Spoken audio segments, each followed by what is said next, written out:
Hey everyone, in this guide, I'm going to show you how to see your personal calendar directly when scheduling meetings inside the HubSpot CRM using the new beta feature in the 2026 layout.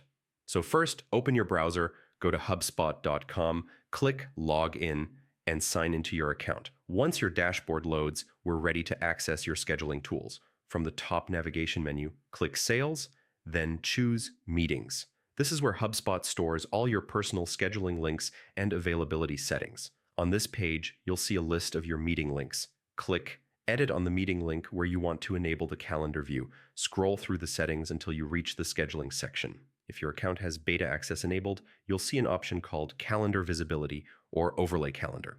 Turn this toggle on. This setting allows HubSpot to display your real calendar during the meeting booking process. If your external calendar is not connected yet, click Connect Calendar and choose either Google Calendar or Outlook. Follow the permission steps and allow HubSpot to access your calendar. This ensures that your real-time availability and blocked events appear correctly inside the scheduler. Once your calendar is connected and the beta option is enabled, open your live meeting link. You'll now see your calendar displayed beside the available booking times. This shows your current meetings, blocked times, and open availability at the same time, making it much easier to schedule without conflicts. Now test it by selecting a time slot and confirming a sample meeting. You'll notice that HubSpot automatically prevents double bookings and instantly updates your connected calendar with the new meeting.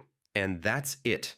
That's how to see your calendar when scheduling in the HubSpot CRM using the 2026 beta feature. It's a powerful upgrade that makes booking faster, smarter, and much more accurate. Thanks for watching, and I'll see you in the